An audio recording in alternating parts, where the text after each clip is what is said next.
जो है तो फिर 3 दिन कम ही है।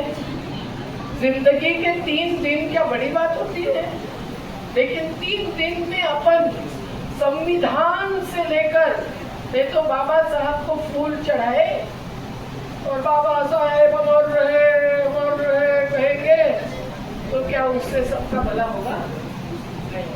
बाबा साहब की प्रेरणा से संविधान जो बन गया है वो संविधान में हमारे लिए सब अधिकार लिखे हैं। नहीं तो हम निर्वास भी नहीं ले सकते, हम शिक्षा नहीं ले सकते, हम घर का अधिकार नहीं ले सकते। तो ये संविधान भोजन का भी अधिकार देता है जो आज कईयों को नहीं मिलता।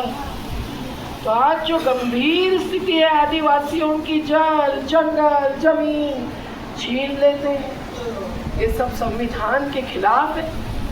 तो कल अपन संविधान पर भी बहुत समझने वाले हैं। अपने युवा साथियों ने बहुत अभ्यास किया है। यहाँ आके उद्घाटन होने वाला है, वो चार्ट लगेगा सब जगह जिसमें लिखा है संविधान में क्या है। पर्चे हैं संविधान के, तुमको दिया होगा छोटा सा पर्चा, कल दे देंगे हम।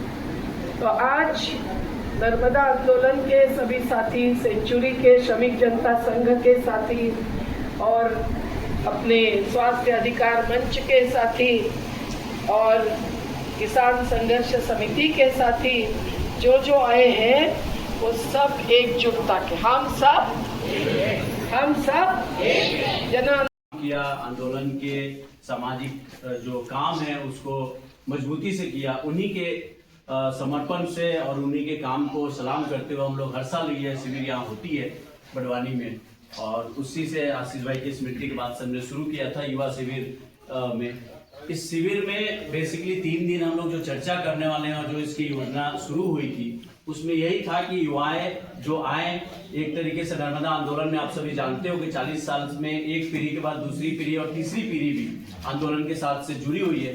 जो आंदोलन की ताकत है और इस ताकत को सिर्फ नर्मदा बचाओ आंदोलन ही नहीं पर दूसरे अलग अलग संगठन हमारे बीच झाबुआ के साथी भी आए हैं, अभी हरदा होशंगाबाद के साथी भी आ रहे हैं, जबलपुर के साथी भी आ रहे हैं, महाराष्ट्र के साथी भी आए हैं।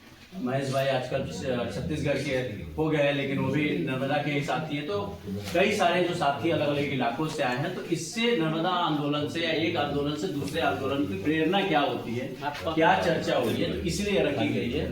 शिविर में जो हमारे मुद्दे हैं उस पर आज के दिन हम लोग चर्चा करेंगे। संजय भाई मुख्य रूप से मुंबई से आए हैं, जो पूरी व्यापक जो सामाजिक आंदोलन की भूमिका और आज की परिस्थिति क्या है उस पर अपनी बातचीत रखेंगे। नर्मदा घाटी का जो पूरा इतिहास रहा है, आज जो वर्तमान रहा है, जो चुनौतियाँ हैं, विद्या बहन हमारे बीच 3 दिन लगातार रहेंगी।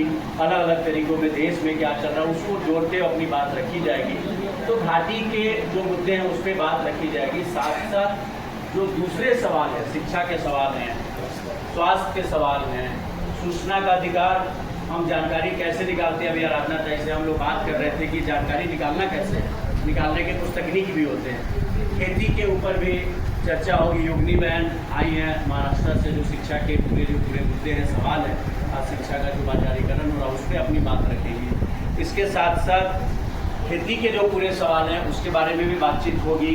कल हम लोग उस पर चर्चा करने वाले हैं। जो रोजगार का पूरा सवाल है, आज देश का चुनाव का भी मुद्दा बना था, भ्रष्टाचार और रोजगार और बेरोजगारी, ये सारे मुद्दे हैं। उस पर क्या है हमारे अधिकार और क्या चुनौतियाँ हैं, इस पर चर्चा होगी। साथ साथ कुछ जानकारी, कुछ हमारी जो वैचारिक समझ है वो भी होगा, साथ में हमें कुछ नई जानकारी भी सीखने को मिलेगा, ताकि हम उसको लेके जब अपने क्षेत्र में जा रहे हैं तो कैसे उपयोग कर सकते हैं और एक दूसरे से कैसे सीख सकते हैं। इसीलिए कई हमारे बीच आप देख रहे हैं आगे जो बैठे हैं हमारे भावी भविष्य हैं, ये अभी इस शिविर में आए, ये भी हमारे लिए बहुत महत्वपूर्ण है। और इसके साथ साथ हम क्या सामूहिक भूमिका लेंगे।